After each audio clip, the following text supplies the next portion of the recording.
الحمد لله نحمده ونستعينه ونستغفره ونعوذ بالله من شرور أنفسنا ومن سيئات أعمالنا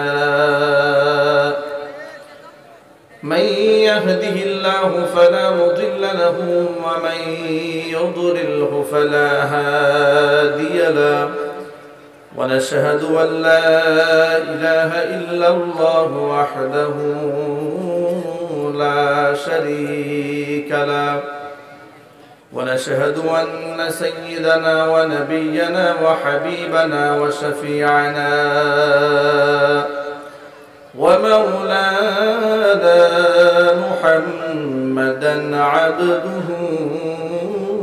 ورسوله الذي أرسله بالحق بشيرا ونذيرا وداعيا إلى الله بإذنه وسراجا منيرا فقد قال الله تعالى في كلامه المجيد وفي فرقانه الحميد أعوذ بالله من الشيطان الرجيم بسم الله الرحمن الرحيم إن الله وملائكته يصلون على النبي يا أيها الذين آمنوا صلوا عليه وسلموا تسليما اللهم صل على محمد وعلى آل محمد كما صليت على إبراهيم وعلى آل إبراهيم إنك حميد مجيد اللهم بارك على محمد وعلى آل محمد كما باركت على إبراهيم وعلى آل إبراهيم إنك حميد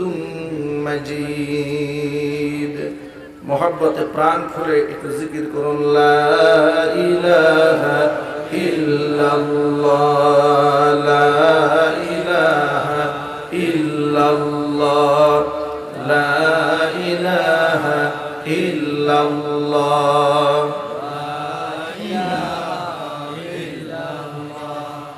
لا إله إلا الله لا إله إلا الله لا إله إلا الله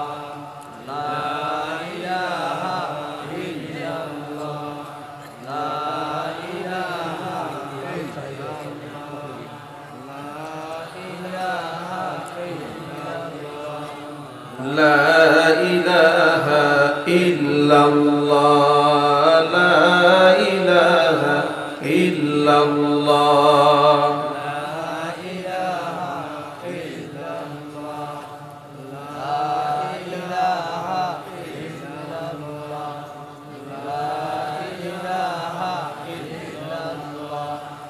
لا إله إلا الله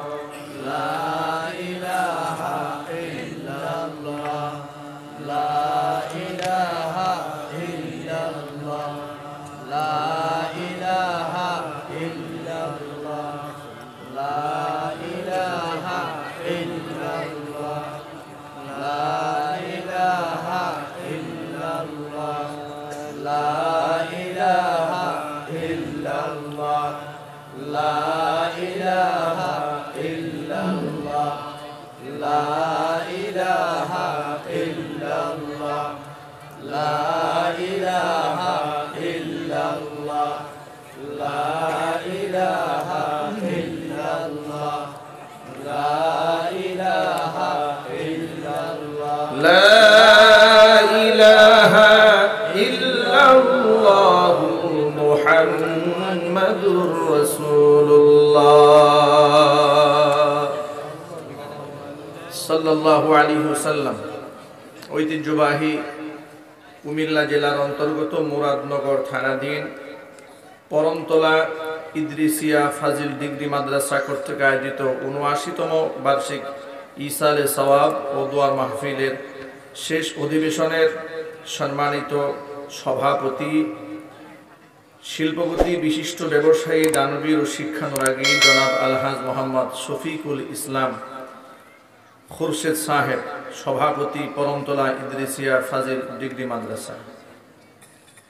প্রধান অতিথি হিসেবে উপস্থিত আছেন, থাকার কথা ছিল জনাব আলহাজ ইউসুফ আব্দুল্লাহ হারুন সাহেব FCA, মাননীয় জাতীয় সংসদ সদস্য, কুমিল্লা ৩ মুরাদনগর। আমন্ত্রিত বিশেষ অতিথিবৃন্দ, হাজারাত উলামায়ে কেরাম, মুরব্বিয়ান ইজম, অত্র এলাকা এবং পার্শ্ববর্তী এলাকার বিভিন্ন প্রান্ত থেকে ছুটে আসা দিনদরদি, ইমানদার, পরহেজগার, মুত্তাকি মুসলিম ভাইয়েরা, পর্দার অন্তরালে আমাদের সকলের শ্রদ্ধাভাজন পর্দানিশীন মা এবং বোনেরা, মহান আল্লাহ রাব্বুল আলামিনের দরবারে আলিশানে লাখ কোটি শুকরিয়া আদায় করছি, নত শিরে সুজুদ পেশ করছি, শ্রদ্ধায় সেজদাবনত হচ্ছি যে মহান মনিব ইসলাম ও মুসলমানদের চরম দুর্দিনে হাজারো প্রতিকূলতাকে উপেক্ষা করে করোনাকালীন বিশ্বে সুস্থতার নিয়ামত দান করে বা আফিয়াত বা সালামাত, হাজারো বাধাকে উপেক্ষা করে কোরআনের মাহফিলে হাজার হাজার মানুষকে সমবেত হয়ে কোরআন মাজিদ থেকে আলোচনা করার, আলোচনা শোনার তৌফিক আল্লাহ পাক আমাদেরকে দান করেছেন। এই জন্য আপনারা খুশি না বেজার? কম না বেশি? উচ্ছ্বসিত কণ্ঠে, খুশি মনে, মন প্রাণ উজাড় করে আল্লাহ সুবহানাহু ওয়া তাআলার শেখানো ভাষায় শুকরিয়া আদায় করছি। জবান ছেড়ে দিয়ে সকলে একযোগে বলছি আলহামদুলিল্লাহ। রব্বানা লাকাল হামদ হামদান কাসীরা তাইয়িবান মুবারাকান ফীহি রব্বানা লাকাল হামদু কামা ইয়ানবাগি লিজালালি ওয়াজহিকা ওয়া আযীমি সুলতানিকা। আল্লাহ সুবহানাহু ওয়া তাআলা আজকের মাহফিলকে কবুল করুন। পরমতলা ইদ্রিসিয়া ফাজিল ডিগ্রি মাদ্রাসাকে আল্লাহ পাক কিয়ামত পর্যন্ত কবুল করে নিন। মাদ্রাসার সমস্ত হাজাত আল্লাহ পাক তার গায়বে খাজানা থেকে মিটিয়ে দিন। মাদ্রাসার আসাতিজায়ে কিরাম, ছাত্র, গার্জিয়ান, মুহিব্বিন, মুতাআল্লিকিন, সংশ্লিষ্ট ব্যক্তিবর্গ সকলকে আল্লাহ পাক দ্বীনের জন্য কবুল করুন। অত্র এলাকার মুর্দেগানের সকল মুর্দেগানের কবর আযাবকে আল্লাহ মাফ করে দিন। আজকের মাহফিলটি অত্রাঞ্চলের এবং পার্শ্ববর্তী এলাকা থেকে যত ভাইয়েরা বোনেরা এসেছেন, সর্বস্তরের মানুষের হেদায়েতের জারিয়া হিসেবে আজকের মাহফিলকে আল্লাহ কবুল করুন। মাইকের অপারেটরকে বলবো, ভেতরে আওয়াজটা ক্লিয়ার হচ্ছে না।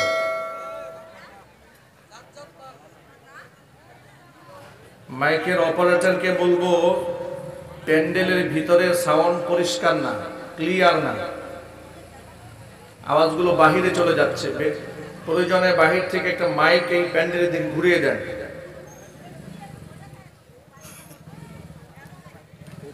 এই মোটরসাইকেল এখানে কি করে? এখানে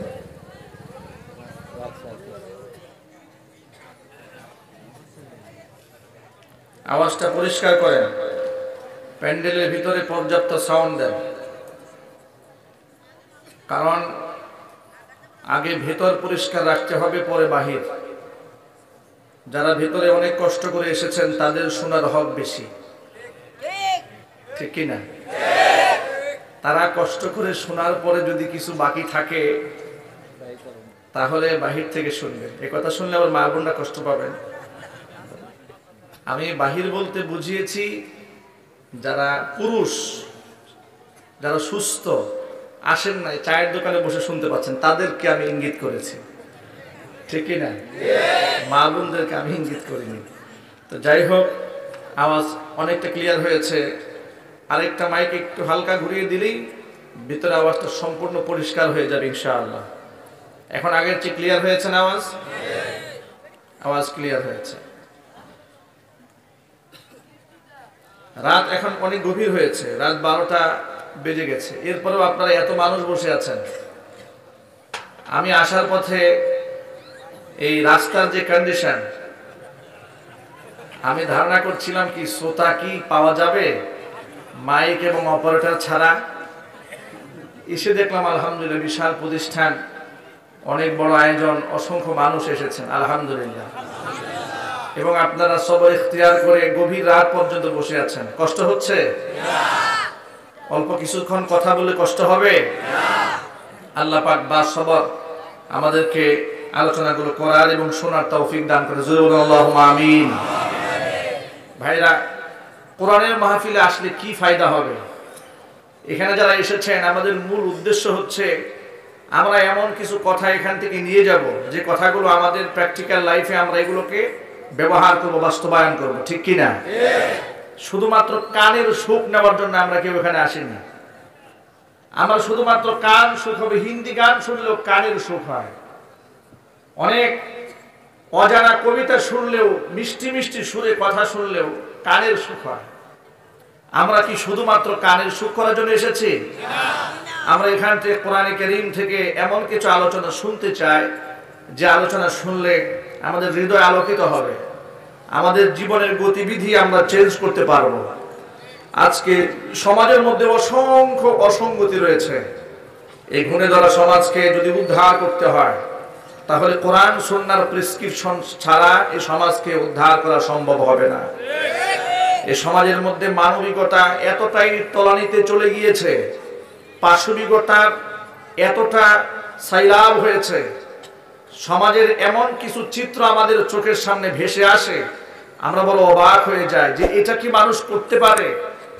গতকালকে যারা আপনারা সোশ্যাল মিডিয়া কিংবা অনলাইনে খবর রাখেন, দেশ সম্পর্কে যাদের সচেতন আপনারা যারা আছেন তারা ইতোমধ্যে শুনেছেন, গতকালকে হাইকোর্টে একটা রায় হয়েছে। রায়টা শুনে আমি এতটা অবাক হয়েছি, আর এই বিচারটা দেখেও অবাক হয়েছি। সেখানে বিচারটা হচ্ছে আসামির কাঠগড়ায় দাঁড়িয়ে আছেন বাবা, যিনি বিবাদী তিনি হচ্ছেন বাবা, আর যিনি বাদী তিনি হচ্ছেন মেয়ে। মেয়ের বয়স হচ্ছে 13 বৎসর। মামলা হচ্ছে এই বাবা একাধিকবার তার মেয়েকে ধর্ষণ করেছে। ভাবতে পারেন এই সমাজ কোথায় নেমেছে, কোন পর্যায়ে মানুষ পশু হতে হতে। কোরআন মাজিদে আল্লাহ পাক বলেছেন উলাইকা কাল আনআমি বাল হুম আদাল্লু, যে এরা জানোয়ারের মতো, এর থেকেও আরো নিকৃষ্ট এরা। এটা উৎকৃষ্ট মানে একটা নমুনা হচ্ছে গতকালের মামলার এই আসামি। যদি বলুন ঠিক কিনা? সেখানে বিচারক তাকে মৃত্যুদণ্ড না দিয়ে যাবজ্জীবন কারাদণ্ড দিয়েছে। আমার প্রশ্ন হচ্ছে, যে সত্যতা জাতি মানুষ এই পৃথিবীবাসী উপলব্ধি করতে পারবে শত সহস্র বছর পরে, কোরআন মাজিদ সেই সত্যতা উপলব্ধি করে মানবতার মুক্তির সনদ হিসেবে কোরআন নাজিল করে 1500 বছর আগে তার সমাধান পূর্ণাঙ্গ করে দিয়েছেন। করোনাকালীন সময়ে যখন দেশে ধর্ষণের মহামারী চলছিল, চতুর্দিকে ধর্ষণ ধর্ষণ, এমনকি প্রতিনিয়ত গণধর্ষণের সংবাদ যখন পত্রপত্রিকায় মিডিয়াতে ভেসে আসছিল, পৃথিবীর বিভিন্ন দেশ থেকে নিন্দার ঝড় উঠলো, বাংলাদেশের বিভিন্ন মহল থেকে নিন্দা প্রস্তাব শুরু হলো। দেশের বুদ্ধিজীবী, কবি, সাহিত্যিক, কলামিস্ট, রাজনীতিবিদ, রাষ্ট্রপতি, প্রধানমন্ত্রী সকলে এই ব্যাপারে সোচ্চার হলেন। দেশের উলামা ইকরাম সোচ্চার হলেন। সর্বশেষ দেশে আইন করা হলো ধর্ষণের সর্বোচ্চ শাস্তি মৃত্যুদণ্ড, এটা করা হলো। কিন্তু আপনারা বলুন, আজকে 1500 বছর পরে এসে মানুষ বুঝতে পারলো যে একজন ধর্ষকের মৃত্যুদণ্ড হওয়া উচিত, এবং এই আইনে দেশের 99% বলবো না 100% মানুষ খুশি হয়েছে। কথা বলেন ঠিক কিনা? কিন্তু আপনারা দেখুন, তাহলে এই কথাটা রাষ্ট্রীয়ভাবে কার্যকর করা হলো 1500 বছর আগে, কিন্তু এই 1500 বছর পরে কিন্তু এই একই বিধান কোরআন মাজিদ দিয়েছে ১৫০০ বছর আগে। তাহলে সচেতনতা অ্যাডভান্স কোরআন নাকি এই দেশের বুদ্ধিজীবীরা? যদি বলতে হবে আরো চিল্লায় বলুন। কোরআন সর্বদিক থেকে অ্যাডভান্স, সকল ক্ষেত্রে অ্যাডভান্স। মানুষ বুঝতে ভুল করে, মানুষ বুঝতে সময় লাগে। আমি আমার ভাষায় এভাবে সব সময় বলি, কোরআন শুধুমাত্র ভিন্ন ধর্মাবলম্বীদের মতো গতানুগতিক কোনো কিতাব নয়, গতানুগতিক কোনো ধর্মীয় বইয়ের নাম নয় যে এটা গুরু ঠাকুররা পড়বে আর তাদের মুরিদদের সামনে, অনুরাগীদের সামনে পাঠ করবে, উচ্চবাচ্য করে পাঠ করবে, সাধারণ মানুষ এটা বুঝবে না। বরং কোরআন মাজিদ হচ্ছে এমন একটি কিতাব, তিলাওয়াত করলে অন্তর আলোকিত হয়ে যায় আর আমল করলে সমাজ আলোকিত হয়ে যায়। কোরআন মাজিদ তিলাওয়াত করলে আত্মা ঠান্ডা হয়ে যায়, আলোকিত হয়ে যায়, আর আমল করলে সমাজ আলোকিত হয়ে যায়, সমাজের অন্ধকার দূর হয়ে যায়। এজন্য কোরআন মাজিদ আল্লাহ পাক বলেন, নবীজি আপনাকে আমি তো ওই রকম ৮-১০টা কিতাবের মতো কিতাব দেইনি, লোকেরা রোমে রোমে পড়বে, ঝুলে ঝুলে পড়বে আর একটা জায়গার মধ্যে গণ্ডির মধ্যে সীমাবদ্ধ রাখবে। আমি আপনাকে কেমন কিতাব দিলাম শোনেন। ওয়ানাজ্জালনা আলাইকাল কিতাবা তিবয়ানাল লিকুল্লি শাই ওয়া হুদাও ওয়া রাহমাতাও ওয়া বুশরা লিল মুসলিমিন। এমন কিতাব আপনার উপর নাজিল করেছি, তিবয়ানাল লিকুল্লি শাই, সব কিছুর বর্ণনা সুস্পষ্ট ভাবে এখানে খুলে খুলে করে দেওয়া হয়েছে। মানবতার সকল সমস্যার সমাধান রয়েছে কোরআনে। সমাজের মধ্যে জিনা ব্যভিচারের সমস্যা আছে না নাই? ধর্ষণের সমস্যা আছে না নাই? সুদ ঘুষের সমস্যা আছে না নাই? কথা বলে না কেন? সুদ বাংলাদেশে আছে না নাই? ঘুষ বাংলাদেশে আছে না নাই? দুর্নীতি আছে না নাই? জুলুম আছে না নাই? মিথ্যা অপবাদ আছে না নাই? সমস্ত রাষ্ট্রীয় যত প্রকার সামাজিক সমস্যা আছে, সকল সমস্যার মূল সমাধান দিয়েছে কোরআন। আল্লাহ সুবহানাহু ওয়া তাআলা জানিয়ে দিলেন, আমার কাছ থেকে আইন শোনো, কোন ব্যক্তি যদি সমাজের মধ্যে জিনা বদমাশি করে, প্রমাণ যদি পাওয়া যায়, অবিবাহিত যদি হয়, তাহলে তার আইনটা কি হবে সেটা তোমরা বলতে পারবা না, আমি আল্লাহ বলে দিলাম। কারণ মানুষ যখন বিবেক দিয়ে আইন করে, মানুষের বিবেক ভুল করে। কথা বলেন ঠিক কিনা? মানুষ কি সঠিক সিদ্ধান্ত নিতে পারে? বিবেক দিয়ে কি সব সিদ্ধান্ত নেওয়া যায় না? বিবেক দিয়ে সব সিদ্ধান্ত নেওয়ার যদি সম্ভব হতো, তাহলে কোরআন নাজিল করার কোনো প্রয়োজনই হতো না। আপনাদেরকে আমি মৌলিক 3টা কথা বলে দিই, মনে রাখবেন সব সময়। মানুষ জ্ঞানার্জন করে 3টা উপায় অবলম্বন করে। কয়টি জুড়ে বলেন? একটা হলো তার পঞ্চ ইন্দ্রিয়ের মাধ্যমে জ্ঞান হাসিল করে, জিহ্বার মাধ্যমে, কানের মাধ্যমে, চামড়ার মাধ্যমে, চোখের মাধ্যমে মানুষেরা এক ধরনের জ্ঞান অর্জন করে। আপনাকে যদি কুমিল্লা রসমালাইয়ের বয়ান 3 ঘন্টা করা হয়, বুঝবেন না ততক্ষণ, জিহ্বায় দেওয়া হবে না যতক্ষণ। ঠিক কিনা? এর ফজিলত বোঝা যাবে না। টাঙ্গাইলের চমচম, আমার জন্মস্থান টাঙ্গাইল জেলাতে, যত ফজিলত আকবর হুজুর করুক না কেন, এটা বুঝবেন না ততক্ষণ, জিহ্বায় লাগবে না যতক্ষণ। কথা বলতে হবে ঠিক কিনা? তাহলে জিহ্বার মাধ্যমে মানুষ এক প্রকারের ইলম হাসিল করে, স্বাদের ইলম হাসিল করতে পারে জিহ্বার মাধ্যমে। অনুরূপ ভাবে স্কিনের মাধ্যমে, চামড়ার মাধ্যমে মানুষ কিছুটা জ্ঞান হাসিল করে। সেটা কি? একটা আয়রন স্ত্রী ঠান্ডা হয়েছে না গরম হয়েছে, গায়ে স্কিনে লাগলে টের পাওয়া যায়। যদি বলে ঠিক কিনা? স্পর্শ করলে বোঝা যায় যে মজা কত। এটা চোখ দিয়ে দেখে এই সিদ্ধান্তে আসা যাবে না এটা কি ঠান্ডা না গরম। এটা তখন চামড়া স্কিনে লাগলেই এক ধরনের ইলিম হাসিল করে ফেলবে যে হ্যাঁ এটা গরম। অনুরূপ ভাবে চোখ দিয়ে যা বোঝা যায় তা হাত দিয়ে বোঝা যায় না। যেমন আমার সামনে আমি যা দেখেছি, একজন মানুষ সাদা নাকি কালো, সুন্দর নাকি অসুন্দর, আমার চোখটা বেঁধে দিয়ে যদি বলা হয় হুজুর আপনি তো অনেক বড় আলেম, অনেক কোরআন হাদিস জানেন, একটু বলেন তো সামনের মানুষটা সাদা না কালো, কি বলেন?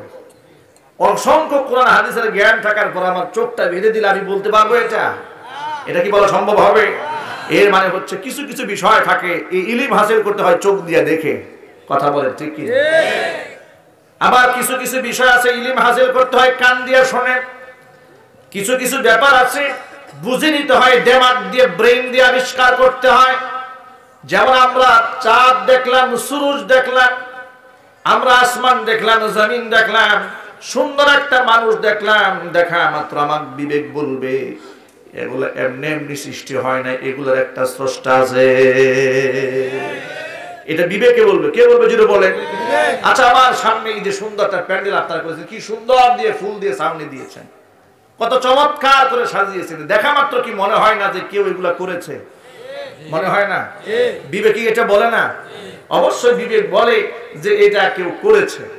তো সামান্য একটা সামিয়ানা দেখলে যদি মনে হয় যে কেউ একটা করেছে, একটা চেয়ার যদি দেখে মনে হয় যে কেউ একটা বানিয়েছে, মাইক সেটিং দেখে মনে হয় কোনো একজন ব্যক্তি এটা বানিয়েছে, এটা তো স্বাভাবিক নয়, বিবেক আপনাকে বলবে।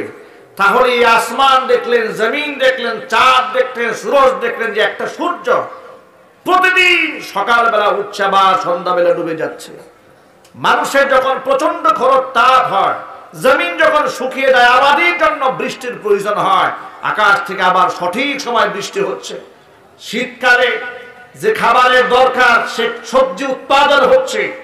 গ্রীষ্মকালে যে সবজি উৎপাদনের প্রয়োজন, যেমন প্রচন্ড গরমের সময় দেখবেন মানুষের গায়ে চুলকানি, খাজলি, পচরা হয়, ঠিক কিনা? অ্যালার্জি যাদের সমস্যা আছে, গরমের মধ্যে সমস্যার সৃষ্টি হয়, তখন দেখবেন যে করলার উৎপাদন খুব ভালো হয়, ঠিক কিনা?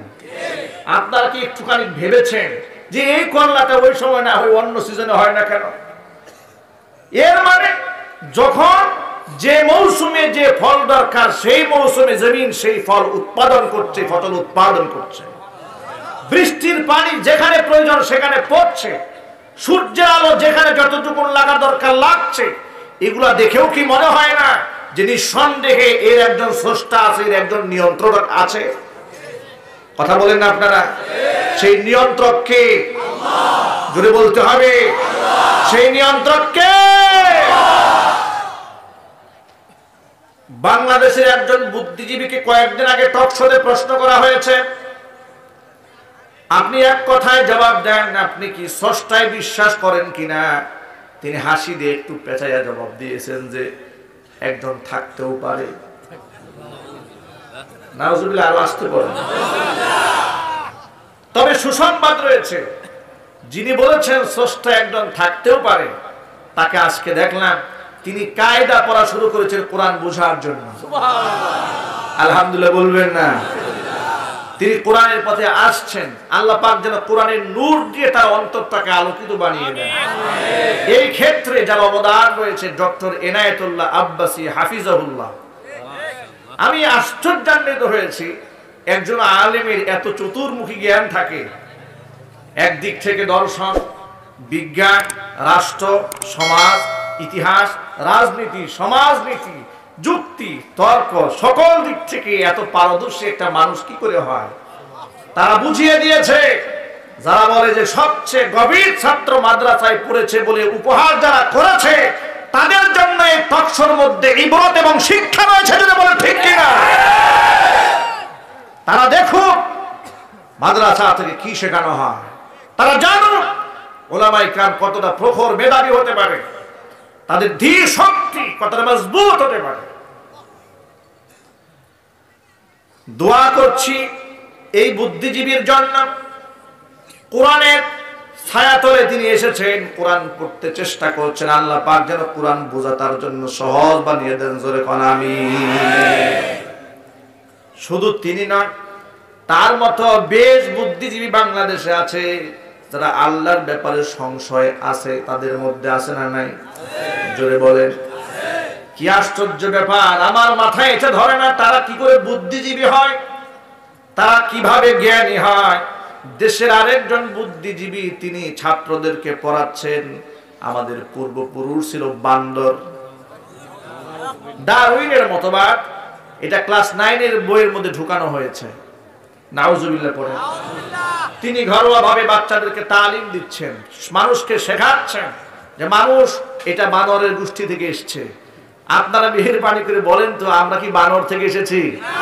আরো জোরে বলতে হবে। কোরআন মাজিদ আল্লাহ সুবহানাহু ওয়া তাআলা এই কথা জানিয়ে দিয়েছেন, ইয়া আইয়ুহান নাসু তাকু রাব্বাকুমুল্লাযী খালাকাকুম মিন নাফসিন ওয়াহিদাতিন ওয়া খালাকা মিনহা যাওজাহা ওয়া বাথা মিনহুমা রিজালান কাসীরান ওয়া নিসাআ। হে মানব মণ্ডলী, তোমরা তোমাদের সেই রবকে ভয় করো যিনি তোমাদেরকে এক ব্যক্তি থেকে সৃষ্টি করেছেন। খালাকাকুম মিন নাফসিন ওয়াহিদা ওয়া জাআলা মিনহা যাওজাহা, তার থেকে তার জোড়া তার স্ত্রীকে সৃষ্টি করেছেন, এবং তার থেকে ওয়া জাআলা মিনহা যাওজাহা ওয়া বাথা মিনহুমা রিজালান কাসীরান ওয়া নিসাআ, এবং দুইজন ব্যক্তি থেকে অসংখ্য নারী অসংখ্য পুরুষ আল্লাহ পাক গোটা দুনিয়ার মধ্যে ছড়িয়ে দিয়েছেন। ভাইরা আমার, এক বাক্যে জবাব দিয়ে বলেন, কোরআন মাজিদ বলে দিয়েছে মানুষদেরকে আল্লাহ সুবহানাহু ওয়া তাআলা একজন নারী একজন পুরুষ থেকে গোটা দুনিয়ার মানুষকে সৃষ্টি করে দিয়েছেন। আর ডারউইন বলল বানর থেকে মানুষ এসেছে। ডারউইনের মতবাদ সত্য নাকি আল্লাহর কথা সত্য? মুসলমানরা কার কথা মানবে? কার কথা মানবে? না ডারউইনের মতবাদ বিশ্বাস করবে? তাহলে এটা বইয়ের মধ্যে ঢুকানো হলো কেন? উদ্দেশ্যটা কি? আপনারা মনে করেন খামোখা সিলেবাস বানানো হয়? না না, খামোখা সিলেবাস বানানো হয় না। শিক্ষা হচ্ছে জাতির মেরুদণ্ড। সুপরিকল্পিতভাবে 95% মুসলমানদের দেশের আগামী ভবিষ্যৎটাকে, ভবিষ্যৎ প্রজন্মকে নাস্তিক বানায় দেওয়ার জন্য একটা চক্র গভীর ষড়যন্ত্র চালিয়ে যাচ্ছে। জোরে বলেন ঠিক কিনা? এই জন্য ঘন ঘন মাহফিল হওয়া দরকার। বইয়ের মধ্যে পড়ার আগে কোরআন থেকে আগে জেনে ফেলবে। এই জন্য সন্তানদেরকে কোরআন শেখাতে হবে আগে। সুবহানাল্লাহ। বাচ্চাদেরকে মূল কিতাব হলো কোরআন। জ্ঞানের মূল উৎস হচ্ছে কোরআন, বিজ্ঞানের মূল উৎস হচ্ছে কোরআন। গোটা পৃথিবীর মধ্যে বিজ্ঞানীরা অসংখ্যবার ভুল করেছে, কিন্তু কোরআন একটা জায়গার মধ্যেও ভুল করে নাই। এই জন্য আমাদের ঈমান রাখতে হবে মানুষ বানর থেকে আসেনি। মানুষকে হযরত আদম আলাইহিস সালামকে আল্লাহ পাক সৃষ্টি করেছে, তার থেকে হাওয়াকে, আদম হাওয়া থেকে বিশ্ব মানবতার সকল মানুষকে সৃষ্টি করেছেন। জোরে বলুন ঠিক কিনা? অযুবান ভাইরা আমার, আমি যে কথা বলতে চেয়েছিলাম, 3টা উপায়ে মানুষেরা জ্ঞান হাসিল করে। এক হচ্ছে তার পঞ্চ ইন্দ্রিয়ের মাধ্যমে, এক হচ্ছে বিবেকের মাধ্যমে। একটা মানুষ সামনে দেখলে মনে হয় এই মানুষটা আসমান থেকে টপকে পড়ে নাই, এর একজন বাবা আছে, এর একজন মা আছে, মায়ের গর্ভ থেকে তার জন্ম হয়েছে। বিবেক বলে, কথা বলেন ঠিক কিনা? অনেক সময় মানুষের বিবেক সঠিক চিন্তা করতে ভুল করে, অনেক সময় মানুষের দৃষ্টি সঠিক সিদ্ধান্ত দিতে ভুল করে। যেমন আপনি হাইওয়েতে যখন ড্রাইভ করবেন, সামনে থাকবেন পিচ ঢালাই করা রাস্তা, দেখতে চমৎকার যখন লাগে তখন দেখবেন এই চোখ থেকে মনে হয় সামনে পানি টলটল করছে, ঠিক কিনা? দৃষ্টি বিভ্রাট, এটা মরিচিকা, এটা পানি নয়। এর মানে মানুষ চোখ দিয়া যা দেখে তা ভুল হওয়ার সম্ভাবনা আছে। মানুষ বিবেক দিয়া যা বোঝার চেষ্টা করে তার মধ্যে ভুল হওয়ার সম্ভাবনা আছে। তার আরেকটা নমুনা আপনাদের সামনে আমি তুলে ধরছি। বাংলাদেশের নারীদের সম্মান রক্ষার্থে, নির্যাতন বন্ধ করার স্বার্থে নারী নির্যাতন নীতিমালা আইন বাংলাদেশে আছে না নাই? জোরে বলেন। এই যে নারী নীতিমালা তৈরি করা হলো, নারী নির্যাতন আইন তৈরি করা হয়েছে, নারীদের অধিকার রক্ষা করতে গিয়া এই পুরুষের অধিকারকে শেষ করে দেওয়া হয়েছে। নারী অধিকারের আইন রয়েছে, কিন্তু পুরুষ অধিকারের, কিন্তু পুরুষ নির্যাতনের কোনো আইন নাই। অসংখ্য নারীরা খান্নাস আছে, দাজ্জাল আছে, স্ত্রীরা স্বামীর উপর নির্যাতন করে, আছে না নাই? তার পক্ষে কোনো আইন নাই। আমার কাছে অসংখ্য বিচার এসেছে, সালিশ এসেছে, লোকেরা এসে আমার কাছে নালিশ দিয়ে বলে, হুজুর কি করবো, আপনি একটা সুরাহা দেন। কি সুরাহা? যে আমার স্ত্রী আমার সাথে একই বিছানায় শুয়ে বয়ফ্রেন্ডের সাথে ফোনে কথা বলে। কয়েকদিন তাকে নসিহত করেছি, বুঝিয়েছি, কোরআন হাদিস যেভাবে বলে সেভাবে বুঝিয়েছি, কিন্তু কাজ হয় না। যখন টর্চার করার সিদ্ধান্ত নিয়েছি, রেগে এবং নিজেই খেপে গিয়ে আমাকে হুমকি দিয়েছে, বেশি মারামারি করবা, নারী নির্যাতনের মামলা দিয়ে ঢুকায় দেব 14 শিখের ভেতরে। বিরাট মুসিবত। এই লোকে বলে আমি তো ফাটাবাসের সিপাই বসছি। এখন সে আমার বিছানায় শুয়ে শুয়ে আরেকজনের সাথে প্রেম করবে, এই দৃশ্য আমাকে দেখতে হবে।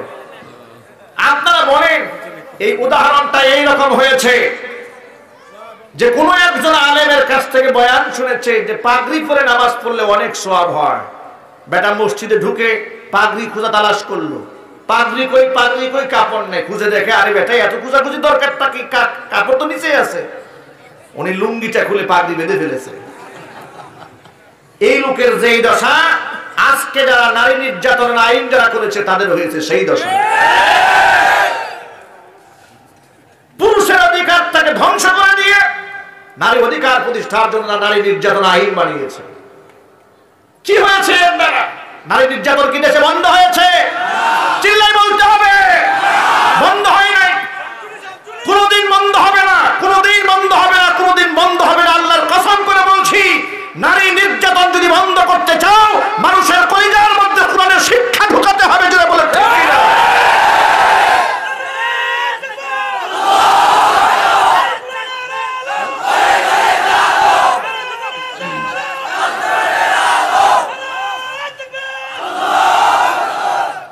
এজন্য আমি বুঝাতে চাইলাম, বিবেক দিয়ে মানুষেরা আইন করলে ভুল হওয়ার সম্ভাবনা থাকে।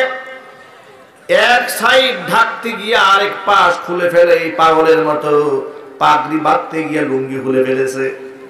নারী অধিকার প্রতিষ্ঠিত করতে গিয়ে পুরুষের বাপ ডাকায় ছেড়েছে। জুড়ে বলেন ঠিক কিনা?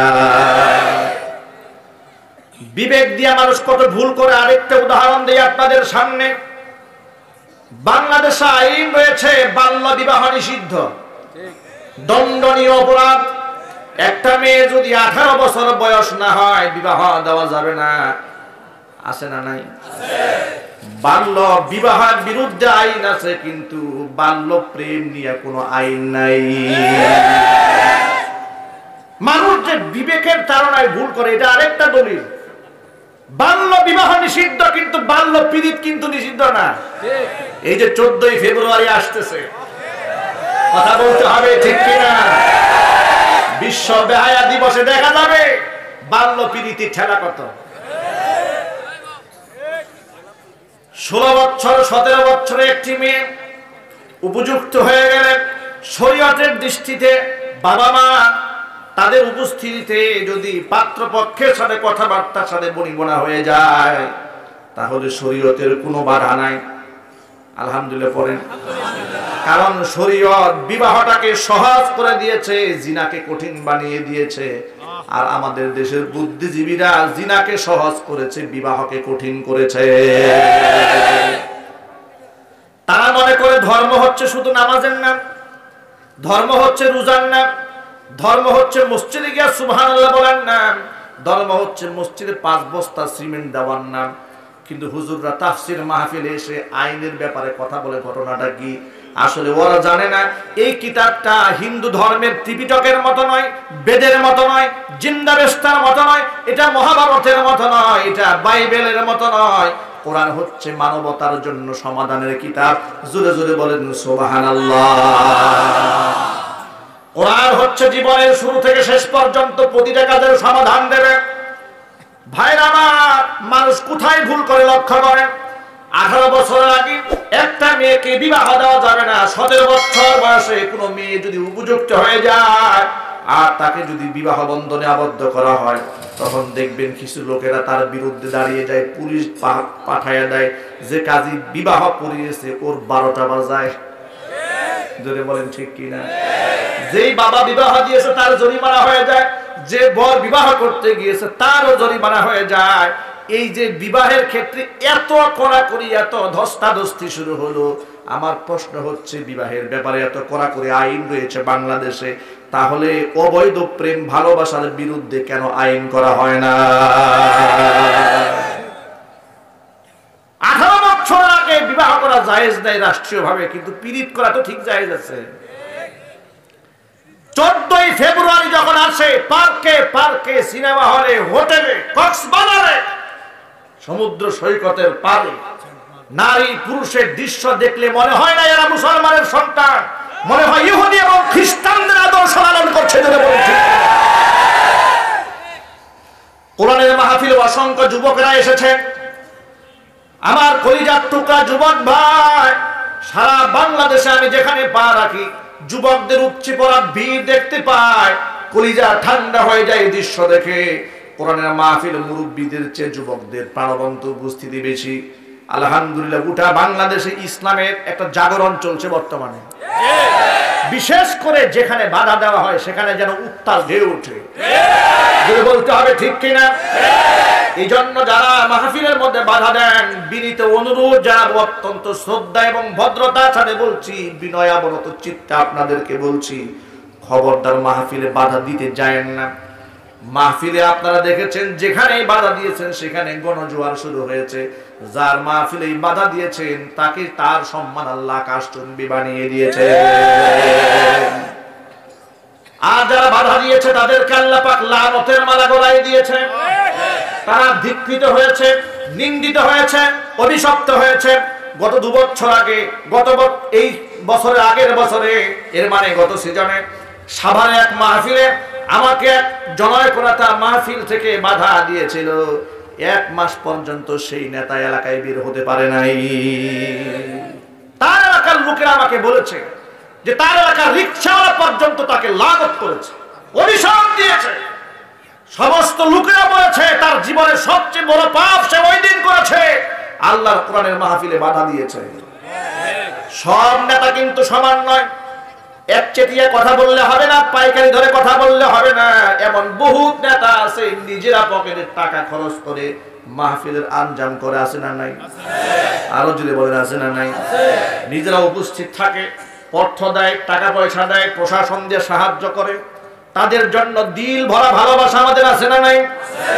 কিন্তু অভিশাপ এবং অনুতাপ হচ্ছে তাদের জন্য যারা আল্লাহর কোরআনের মাহফিলে বাধা দেয়, যারা চায় না কোরআনের প্রচার হোক, যারা চায় না কোরআনের প্রসার হোক, যারা আল্লাহর কোরআনের মাহফিলে বাধা দেয়, তাদের ব্যাপারে আমি ছোট্ট করে বলে দিতে চাই, আল্লাহ সুবহানাহু ওয়া তাআলা বলে দিয়েছেন, আল্লাযীনা কাফারু ওয়া সাদ্দু আন সাবিলিল্লাহি জিদনাহুম আযাবান ফাওকাল আযাবি বিমা কানু ইউফসিদুন। যারা আমার বিধানকে অস্বীকার করেছে, ওয়াসাদ্দু আন সাবিলিল্লাহ, আমি আল্লাহর রাস্তা থেকে মানুষদেরকে বাধা প্রদান করেছে, তাদের অবস্থা কি হবে? জিদনাহুম আযাবান ফাওকাল আযাব, আযাবের পর আযাব আমি এদেরকে বৃদ্ধি করে দেব। বিমা কানু ইউফসিদুন, কারণ তারা সমাজের মধ্যে বিশৃঙ্খলা সৃষ্টি করেছে। ভাইরা, কোরআনের মাহফিলে কোন আলেম আলোচক বিশৃঙ্খলা সৃষ্টি করে না, জুড়ে বলেন ঠিক কি না? তবে হ্যাঁ, মানুষ ত্রুটি বিচ্যুতির ঊর্ধ্বে নয়। কোন ব্যক্তি সামান্য ভুল করতে পারে, আমরা অস্বীকার করছি না। তবে একজন জ্ঞানী ব্যক্তি যদি ভুল করেন, তার ভুলটাও শুধরাতে হবে অত্যন্ত শ্রদ্ধা এবং বিনয়ের সাথে, যদি বলেন ঠিক কি না? চাষার প্রসার মতো একজন আলেমের সাথে আচরণ করা যাবে না। তবে হ্যাঁ, সম্মানিত ব্যক্তিদেরকে সম্মান তারা দিতে জানে যারা নিজেরা সম্মানিত। কথা বলে, সম্মানিত ব্যক্তিরা সম্মানিত ব্যক্তিদেরকে সম্মান দিতে জানেন। যারা সম্মান দিতে জানেন তারা সম্মান পেতেও জানেন। যারা সম্মান মানুষকে দিতে জানে না, ওরা সম্মান পায়ও না। আমি দেখেছি কুমিল্লা নাকি নোয়াখালী না ফেনীতে কোন মাহফিলে বক্তা স্টেজে থাকা অবস্থায় কামরুল ইসলাম সাঈদ আনসারী হাফিজাহুল্লাহ আলোচনা করছিলেন, এমন সময় এলাকার জনৈক ব্যক্তি বাধা দিয়েছে, স্টেজ থেকে ওই নেতার মুখে জনৈক ব্যক্তি লাথি মেরেছে। এই দৃশ্য দেখেননি আপনারা? আপনারা বুঝার চেষ্টা করেন, একটা মানুষ জনসম্মুখে মিডিয়াতে ক্লিপ ধারণ করা হয়েছে, অসংখ্য গণিত মানুষ দেখেছে। আমি তো মনে করি ওর জীবন ধ্বংস হয়েছে, কোরআনের মাহফিলে বাধা দিয়ে গিয়ে মুখের মধ্যে লাথি গিয়েছে। এর থেকে অধপতন কি হতে পারে? এর থেকে লাঞ্ছনা গঞ্জনা কি হতে পারে? কোরআনের সান্নিধ্যে আসে, আলেমদের সাথে বুক মিলান, হাত মিলান। আলেমদেরকে শত্রু ভাববেন না। আলেমরা অনেক সময় আপনাদেরকে মিষ্টি মিষ্টি কথা বলে, অনেক সময় আলেমের কথা শুনে আপনার চোখ দিয়ে পানি আসে, আবার অনেক সময় আলেমরা আপনাকে ধমক দেয়, ঠিক কি না? এই যে ধমক আপনাকে আলেমরা দিচ্ছে, আপনারা বলেন হুজুররা মিষ্টি কথা না বলে ধমক দেয় কেন? কেন ধমক দেয়? আপনাকে ভালোবাসে এই জন্য ধমক দেয়। কথা বলে না কেন? আলেম আপনাকে মোহাব্বত করে, আপনাকে ভালোবাসে, এই দেশের কল্যাণ চায়, এই জন্য আলেম আপনাকে ধমক দেয়। তার ছোট্ট একটা এক্সাম্পল আমি দিচ্ছি। আপনি যখন দেখলেন একটা বাচ্চা না বুঝে আগুনের মধ্যে হাত দিচ্ছে, কিংবা ছাদ থেকে লাফিয়ে জীবন ধ্বংসের দ্বার প্রান্তে পৌঁছে দিচ্ছে, আপনি জ্ঞানী মানুষ হলে অবশ্যই তাকে একটা ধমক দেবেন। কথা বলেন ঠিক কিনা? নাকি তখন ওয়াজের সুর করে মিষ্টি মিষ্টি ভাষায় কথা বলবেন? কথা বলা যাবে না। আর যখন দেখে আপনি কোরআন সুন্নাহর জ্ঞান না থাকার কারণে জাহান্নামের পথে আপনি পা দিয়েছেন, আপনি জাহান্নামের লাকড়ি হতে চলেছেন, তখন আপনাকে ধমক দিয়া জাহান্নামের আগুন থেকে বাঁচাবার জন্য আলেম চেষ্টা চালায়। কারণ হচ্ছে আল্লাহর নবী সাল্লাল্লাহু আলাইহি সাল্লামকে আল্লাহ পাক বলেছেন, নবীজি আপনার দায়িত্ব কখনো মানুষকে সতর্ক করবেন, কখনো সুসংবাদ দিবেন। সুসংবাদের ভাষাটা মিষ্টি মিষ্টি হয়, সতর্ক করার ভাষা মিষ্টি হয় না। সতর্ক করার ভাষাটা গর্জন দিয়েই বলতে হয়, ঠিক কি না? বিশ্বনবী সাল্লাল্লাহু আলাইহি সাল্লামকে আল্লাহ পাক বলেছেন, ইয়া আইয়ুহান নাবিয়্যু ইন্না আরসালনাকা শাহিদান ওয়া মুবাশশিরান ওয়া নাযীরা وداعيا إلى الله بإذنه وسراجا منيرا। নবীজি আমি আপনাকে সাক্ষী বানিয়েছি, সাক্ষী স্বরূপ প্রেরণ করলাম। ইন্না আরসালনাকা শাহিদান ওয়া মুবাশশিরান, আপনি হচ্ছেন সুসংবাদদাতা, ওয়া নাযীরা, আপনি হচ্ছেন সতর্ককারী। নবী করিম সাল্লাল্লাহু আলাইহি সাল্লাম যখন খুতবা দিতেন, হাদিস শরীফের মধ্যে এসেছে, আল্লাহ হাবিব সাল্লাল্লাহু আলাইহি সাল্লাম যখন খুতবা দিতেন, তখন আলা সাউতুহু ওয়াস্তাদ্দা গদবুহু ওয়াহমাররাত আইনাহু, তার চোখ দুটো লাল হয়ে যেত, অনেক সময় তার কণ্ঠের আওয়াজটা উঁচা হয়ে যেত, ওয়াস্তাদ্দা গদবুহু, তার ক্রোধ বেড়ে যেত, কান্নাহু মুনদিরু জাইশিন, খুতবা দেওয়ার সময় মনে হতো তিনি কোনো সেনাবাহিনীকে সতর্ক করছেন। উলামা ইকরাম হচ্ছেন ওয়ারাসাতুল আম্বিয়া, নবীগণের ওয়ারিস। উলামা ইকরাম যখন দেখেন আপনি শিরকের মধ্যে মুবতালা হচ্ছেন, বেদাতের মধ্যে ডুবে যাচ্ছেন, আপনি আপনার দ্বীন ও ইসলামের প্রকৃত আকীদা থেকে দূরে সরে যাচ্ছেন, তখন আপনাকে ধমকের সুরে কথা বলে, হুঙ্কারের সুরে কথা বলে। এটা বিশ্বনবী মুহাম্মদ রাসূলুল্লাহ সাল্লাল্লাহু আলাইহি সাল্লামের সুন্নতের একটা অংশ, জোরে বলুন ঠিক কিনা? কিন্তু দেখা যায় যারা সমস্ত অন্যায়কে হাসি মুখে মেনে নেয়, দেখেও দেখে না, বুঝেও বুঝে না, শুনেও শোনে না, এই সমস্ত আলেমদেরকে তারা বলে এই হুজুর হচ্ছে আধ্যাত্মিক হুজুর, অত্যন্ত বড় মাপের বুজুর্গ। কথা বলে না কেন? আছে না নাই? আচ্ছা, আপনার আমার ভাষার আমার কথার জবাবটা দিয়ে বলেন তো, শরীয়ত বিরোধী কাজ চোখের সামনে হওয়ার পরে যে বুজুর্গের ঘুম ভাঙে না, তাকে কি আমাকে আল্লাহর ওলি বলতে হবে? আমার কি এত দায় সেরেছে? কোরআন এবং সুন্নাতে এমন ওলির কোন সন্ধান আমি খুঁজে পাই না। আবু বকর সিদ্দিক রাদিয়াল্লাহু তাআলা আনহুর চাইতে বড় বুজুর্গ কি আছে নাকি দুনিয়াতে? আরো আসতে বলেন। এই মাইক ম্যান ভিতরে সাউন্ডটা একটু ভলিউম বাড়ায় দেন, সাউন্ড কমে গেছে।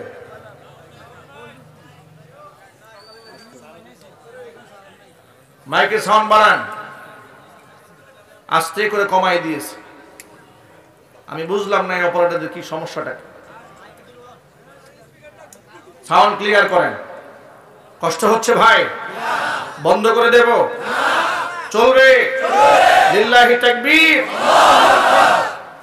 আপনার আমার কথার প্রশ্নের জবাব দিয়ে বলেন তো, দুনিয়ার কোন বুজুর্গ, দুনিয়ার কোন পীর, দুনিয়ার কোন ওলিয়ে কামেল আবু বকর সিদ্দিক রাদিয়াল্লাহু তাআলা আনহুর জুতার ধুলা সমান হবে? সবাই কিন্তু জবাবটা দেন নাই। আমি দেখেছি অনেকে মুখ বন্ধ রেখেছেন। সন্দেহ আছে নাকি আপনাদের? দুনিয়ার কোন আলেম, দুনিয়ার কোন পীর কামেল আবু বকর সিদ্দিক রাদিয়াল্লাহু তাআলা আনহুর জুতার ধুলা সমান হবে? সেই আবু বকরের বুজুর্গি একটুখানি শোনেন। নম্রতা, ভদ্রতা, দয়া মায়া, যার বুক ভরা ছিল মানুষের জন্য দয়া মায়া ভালোবাসা। বদর যুদ্ধের সময় যখন কাফেররা গ্রেফতার হলো, আল্লাহর নবী, রহমতের নবী, মায়ার নবী সাহাবায়ে কেরামের সাথে পরামর্শ করলেন, সাহাবীরা এই যে এতজন কাফের গ্রেফতার হয়েছে, এদের সাথে কি আচরণ করা যায়, কি মুআমালা করা যায়, পরামর্শ দাও। অধিকাংশ সাহাবী পরামর্শ দিলেন, রাসূল ও নবীজি, আমরা গরিব মানুষ, আর যারা ধরা পড়েছে আমাদের কারো না কারো আত্মীয় হবে, কারো স্বজন হবে, কারো ভাই হবে, কারো চাচা হবে, কারো মামা হবে, কারো খালু হবে। অতএব এদেরকে হত্যা করে কোনো লাভ নাই, মুক্তিপণ নিয়ে বিদায় দিয়ে দেওয়া হোক। মুক্তিপণ নিয়ে বিদায় দিলে দুইটা ফায়দা হবে। এক নাম্বার ফায়দা হচ্ছে আমাদের দারিদ্রতা বিমোচন হলো, বিমোচন হয়ে গেল। সাথে সাথে এই সমস্ত ব্যক্তিদের হেদায়েত গ্রহণ করার নেক্সট একটা সুযোগ থেকে গেল। আবু বকর সিদ্দিক রাদিয়াল্লাহু তাআলা আনহুর কাছে নবীজি পরামর্শ করলেন, ওয়া রাইয়ুকা ইয়া আবা বকর সিদ্দিক। আবু বকর সিদ্দিক রাদিয়াল্লাহু তাআলা আনহু এই রায়টাই ঘোষণা করলেন। সর্বশেষ জিজ্ঞেস করলেন খলিফাতুল মুসলিমিন, যিনি পরবর্তীতে হয়েছেন হযরত উমর ফারুক রাদিয়াল্লাহু তাআলা আনহু, সবচেয়ে ঠান্ডা মেজাজের সাহাবী, ঠিক না? নরম না গরম? তার এই গরমটা কি অন্যায় গরম না ন্যায়ের পক্ষে গরম? যারা শুধুমাত্র নরম চান, যারা শুধুমাত্র নরম নরম ওয়াজ পছন্দ করেন, তাদের জন্য আমার দিলের আহ্বান, আজকের মাহফিল থেকে তাদের জন্য আমার মেসেজ, যে আপনারাও কি সব জায়গায় কি নরম থাকেন? আপনারা কথা বলেন না কেন? যারা আমাদেরকে শুধু নরমের ওয়াজ করেন যে হুজুর আপনারা একটু মিষ্টি মিষ্টি কথা বলেন, নরম নরম কথা বলেন, আপনাদের কথা শুনে লোকেরা উত্তেজিত হয়ে নারায়ে তাকবীর স্লোগান দেয়, তখন আমাদের কলিজায় পানি থাকে না। আমার প্রশ্ন হচ্ছে, তাকবীরের স্লোগান শুনলে তো কাফেরদের ভয় পাওয়ার কথা, আপনি মুসলমান ভয় পান কেন? এই তাকবীরের অর্থ তো আল্লাহু আকবার, আল্লাহ সবচেয়ে বড়। এই তর্জন গর্জন দিলে তো ইমানদারের লোম দাঁড়িয়ে যায়, তার শরীরের প্রতিটি রক্তবিন্দুর মধ্যে ইমানের স্পৃহা জাগ্রত হয়। সবাই যখন আনন্দে উদ্বেলিত হয়ে যায়, আপনি তখন শঙ্কিত হন কেন? ভয় পান কেন? আল্লাহর ধ্বনি শুনলে আপনার কলিজা কাঁপে কেন? বুঝতে হবে কলিজার মধ্যে মুনাফিকি ঢুকেছে, যেটা বলতে হবে।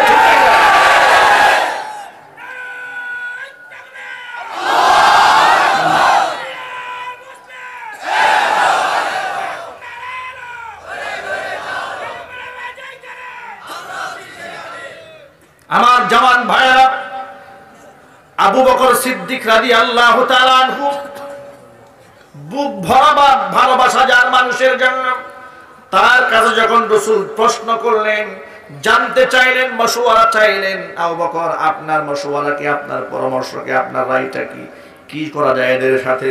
আবু বকর সিদ্দিক বললেন, নবীজি যারা ধরা পড়েছে আমাদের কারো না কারো আত্মীয়, এদেরকে হত্যা করে কোনো লাভ নাই, মুক্তিপণ নিয়ে ছেড়ে দেন। দুইটা ফায়দা হবে। একটা ফায়দা হলো আমাদের দারিদ্রতা বিমোচন হলো, সাথে সাথে এই সমস্ত লোকদের হেদায়েত গ্রহণ করার জন্য রাস্তাও খোলা হয়ে গেল। সর্বশেষ জিজ্ঞেস করলেন, ওমা রাইয়ুকা ইয়া উমর, এই উমর তোমার রায় কি? উমর রাদিয়াল্লাহু তাআলা আনহু রায় ঘোষণা করার আগে, নিজের মতামত ব্যক্ত করার আগে একবার কসম খেয়ে বললেন, ওয়াল্লাহি, আল্লাহর কসম করে বলছি, মা আরা মা রা আবু বকর সিদ্দিক, আবু বকর যে রায় দিয়েছে ওই রায়ের সাথে আমি একমত হতে পারি নাই। আমি আল্লাহর কসম করে বলি, আমি একমত হতে পারি নাই নবীজি। যারা আমরা 313 জনকে দুর্বল মনে করেছে, আমার নবীকে, মুসলমানদেরকে সমরে উৎপাদন করার জন্য ষড়যন্ত্র যারা করেছে, তাদের প্রতি আমার কোনো সহানুভূতি থাকতেই পারে না। আমার সিদ্ধান্ত বড় হাট, আপনি আমার হাতে তলোয়ার উঠায় দেন, আমার রক্তের আত্মীয় যারা গ্রেফতার হয়েছে এদের কল্লা উড়াবার দায়িত্ব আমার।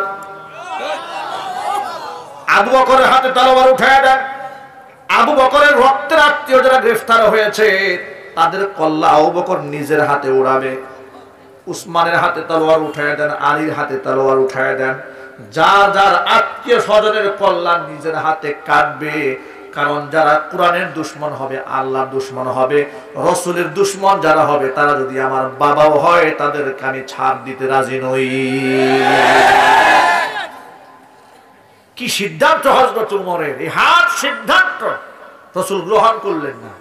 অধিকাংশ সাহাবী এবং আবু বকর সিদ্দিক রাদিয়াল্লাহু তাআলা আনহু যে রায়টা দিলেন এটা রাসূল গ্রহণ করলেন, কিন্তু অবাক বিষয় হচ্ছে আল্লাহর কাছে হযরত উমরের রায়টা পছন্দ হয়ে গেল। আল্লাহু আকবার, জোরে বলেন। কোরআন মাজিদ আল্লাহ সুবহানাহু ওয়া তাআলা এই জন্য বলে দিয়েছেন, লা তাজিদু কওমান ইউমিনুনা বিল্লাহি ওয়াল ইয়াউমিল আখির ইউআদ্দুনা মান হাদ্দাল্লাহা ওয়া রাসূলাহু ওয়ালাউ কানু আবাআহুম আও আবনাআহুম আও ইখওয়ানাহুম আও আশীরাতাহুম উলাইকা কাতাবা ফি কুলুবিহিমুল ঈমান। নবীজি, যারা আমি আল্লাহ আমার রাসূলের সাথে যারা দুশমনি করে তাদেরকে কোনো ঈমানদার ভালোবাসতে পারে না, যদিও সেই দুশমনেরা ওয়ালাউ কানু আবাআহুম ঈমানদারদের বাবা হয়, আও আবনাআহুম নিজের সন্তান হয়, আও ইখওয়ানাহুম নিজের ভাই হয়, আও আশীরাতাহুম নিজের আত্মীয় স্বজন হয়। আত্মীয় স্বজন হলেও, বাবা হলেও, ছেলে হলেও, ভাই হলেও তাদেরকে ঈমানদারেরা মহব্বত করতে পারে না। আমাদের ভালোবাসা তো আল্লাহর জন্য, কারো প্রতি যদি আমাদের গুসা হয় সেটাও আল্লাহর জন্য। ডক্টর জাফরুল্লাহ চৌধুরীকে আমরা ঘৃণা করেছি, তাকে লানত পেশ করেছি যখন সে বলেছে স্রষ্টা থাকতেও পারে। আবার যখন সে কোরআন পড়তে শুরু করেছে আমরাই তার জন্য দোয়া করে বিভিন্ন মাহফিলে হাজার হাজার মানুষ নিয়ে তার জন্য হিদায়াতের দোয়া করেছি। এটাই হলো ইসলাম। আপনি কোরআনের পথে আসেন, আপনার জন্য লাল গালিচা আমরা বিছায় দেব, কিন্তু আল্লাহর কসম যে লোকটাকে আপনি আমাকে এত ভদ্র মনে করছেন যে আমার চেয়ে নম্র ভদ্র কেউ নাই, হ্যাঁ এটা সত্য। আমি যেমন নরম হতে পারি, দ্বীনের ইসলামের ক্ষতি যদি আপনার দ্বারা করতে দেখে আল্লাহর নামে 3 বার কসম করে বলি, আপনি আমার যত কাছের হন না কেন, আপনি আমার যত কলিজার স্থানের মানুষ হন না কেন, যেদিন দেখবো আপনি আল্লাহর বিরুদ্ধে কথা বলেছেন, রাসূলের বিরুদ্ধে কথা বলেছেন, আলেমের বিরুদ্ধে কথা বলেছেন, কোরআনের বিরুদ্ধে কথা বলেছেন, এই পৃথিবীর মধ্যে সবচাইতে দুশমন হব আমি। এই নীতির উপর আছেন কারা? আমি দুহাত দেখতে চাই।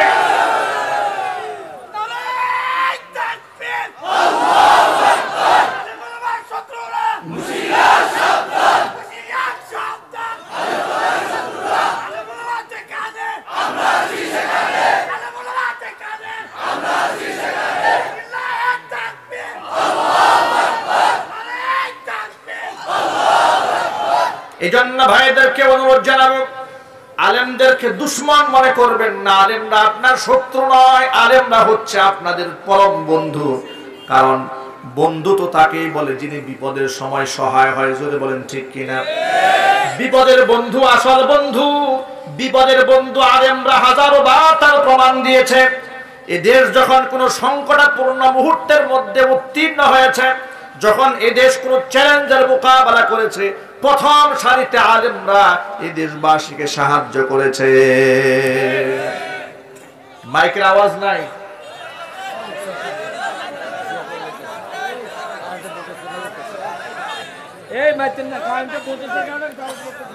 মাইক মান তাড়াতাড়ি আওয়াজ ঠিক করেন।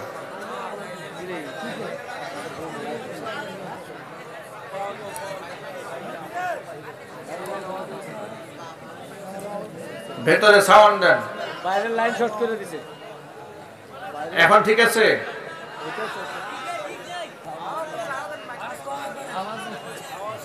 লাইন শর্ট করে দিয়েছে, বাইরে শর্ট করে দিয়েছে।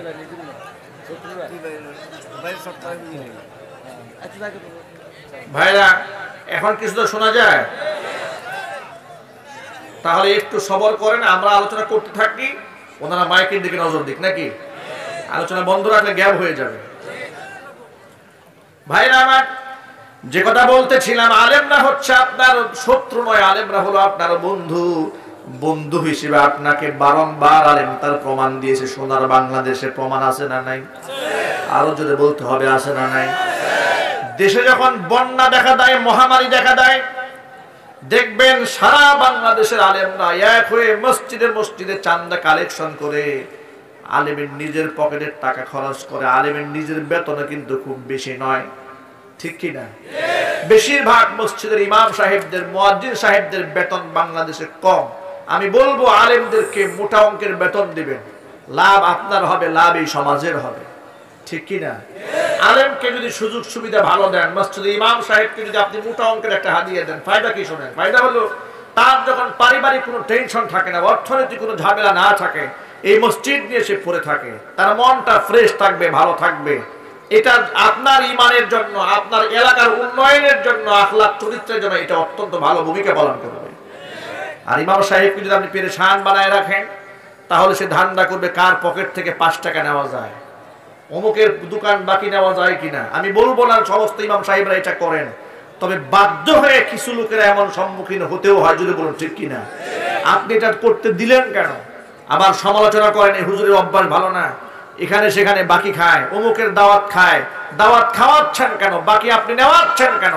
আপনি সভাপতি সাহেব, আপনার আকল নাই, আপনার জ্ঞান নাই, বুদ্ধি নাই। ইমাম সাহেবের বেতন বাড়াবার সময় কলিজার মধ্যে আগুন লেগে যায়। যার মাসে 2 লক্ষ টাকা ইনকাম, সেই লোকটা ইমাম সাহেবের সবচেয়ে বেশি বিরোধিতা করে বেতন বাড়ালে। এটা বুঝে না আপনার যেমন সংসার আছে তারও তো সংসার আছে। আপনি ডিউটি করেন 8 ঘন্টা, এই লোকটাকে 5 ওয়াক্ত জিম্মাদারি দিয়ে 24 ঘন্টা ডিউটি করাচ্ছেন, কথা বলেন ঠিক কিনা? আবার এর সময় যদি 2-1 ওয়াক্ত যদি না আসে, তাহলে হুজুরের একদিন তো তার একদিন। বাস্তবতা এটা, এটা হচ্ছে বাস্তবতা, এটা করবেন না। মসজিদের মধ্যে দামি দামি টাইলস লাগিয়েছে, বিদেশি ফিটিংস লাগিয়েছে, এসি লাগিয়েছে, টাকার অভাব নাই। দামি দামি কার্পেট লাগিয়েছে, সেখানেও টাকার অভাব নাই, বেতন দেওয়ার সময় টাকা খুঁজেই পাচ্ছে না। আপনার এই টাইলসে নামাজ পড়াবে আপনাকে, দামি ইমাম রাখেন, ভালো টাকা দিয়ে ভালো মুহাক্কিক আলেম রাখেন, যার কথা শোনার জন্য লোকেরা সকাল 9টা থেকে জুমার মসজিদে সিরিয়াল লাগাবে, যদি বলেন ঠিক কিনা। ভালো ইমাম রাখলে বেশি বেতন দেওয়া লাগে, এই জন্য খুঁজে সবচেয়ে কম জানা হুজুর কোনটা, যাতে করে জুমার নামাজের সময় বয়ান করে হুজুর নিজেও ঘুমায়, মুসল্লিরা ঘুমায়। আপনারা আমার জুমার মসজিদে অহংকার করে বলছি না, এটা শুকরিয়াতান বলছি, আপনাদেরকে বোঝাবার জন্য বলছি। আপনি আমার জুমার মসজিদ গাজীপুর বুটবাজার সেন্ট্রাল জামে মসজিদে যান, জুমার নামাজ যদি সকাল 10টা বাজে ঢোকার চেষ্টা করেন, দেখবেন আপনার আগে আরেকজন গিয়ে দাঁড়িয়ে আছে। 11টা বাজে দেখবেন যে বিরাট ফ্লোর ভরে গিয়েছে, 12টা বাজবে দেখবেন 2তলা 3তলা কমপ্লিট হয়ে গিয়েছে। বয়ানের সময় হবে তো মসজিদে ঢোকার কোনো সুযোগ নাই। গোটা বাংলাদেশ থেকে লোকেরা আসছে, এখানে খোরাক পাচ্ছে, কোরআনের কথা শোনার জন্য ভিড় জমাচ্ছে। মুহাক্কিক আলেমদেরকে মসজিদে জায়গা দেন, এলাকা আবাদ হয়ে যাবে, শিরক দূর হবে, বেদাত দূর হবে, ঈমান চাঙ্গা হবে। আর কঠিন হিসাব শুরু হয়ে যায় হুজুরের বেতনের সময়, 3000 টাকা বেতন, তাও 6 মাসের বাকি। আরে কপাল তো। দামি দামি টাইলসের ক্ষেত্রে টাকার অভাব নাই, দামি ফ্যানের ক্ষেত্রে টাকার অভাব নাই। আরেকটা কথা বলি, কষ্ট হচ্ছে নাকি? দামি দামি বিল্ডিং বানাবে, টাকার অভাব নাই। মসজিদের টাকা দিয়া মার্কেট বানাবে, তাতে অসুবিধা নাই। যদি বলা হয় যে হুজুরের জন্য একটা হুজরাখানা বানাই দেই আমরা, দেখবেন অ্যালার্জি কত প্রকার। কথা জুড়ে বলেন ঠিক কিনা? হ্যাঁ, হুজুরের রুম লাগবে কেন? হুজুরে এত সুন্দর খানকা লাগবে কেন? কারণটা কি? হুজুর তো ভাড়া বাসায় থাকতে পারে, ওখান থেকে আসবে, ওখান থেকে যে আসতে মসজিদ দেরি হয়, এটা আপনার খবর থাকে না? ইমাম সাহেব যিনি পাঞ্জেগানা ইমাম হবেন, তার মসজিদের সাথে হুজরাখানা দেবেন, ফ্যামিলি সহ দিবেন, যাতে ঈদেও ছুটি না চায়। কথা বলে না কেন? ফ্যামিলি সহ দিয়ে দেন, ছুটি যাবে না। আমার মসজিদে মাঝে মাঝে মুয়াজ্জিনরা ছুটি চায়, আমার মতো হলে আমাকে বলে হুজুর আপনি বলেন তো ছুটি দেওয়া যায় কিনা। আমি বললাম দেন। আপনি কি তার জন্য বাসা দিয়েছেন? মুয়াজ্জিন সাহেবের জন্য বলেন আর দেই নাই। বউ তাকে দূরে ছুটি দেবেন না? প্রিয় ভাইরা, এজন্য ইমাম, মুয়াজ্জিন, খাদিম তাদেরকে আপনার ইমানের স্বার্থে, এলাকার মানুষের হিদায়াতের স্বার্থে তাদের ব্যাপক সুযোগ সুবিধা দান করুন। আল্লাহ যেন আপনাদেরকে তৌফিক দান করেন। আরো চিল্লায় বলেন আল্লাহুম্মা আমিন। কি যেন বলতেছিলাম? আবু বকর সিদ্দিক রাদিয়াল্লাহু তাআলা আনহুর কথা। ঠান্ডা মেজাজের সাহাবী, ঠিক না?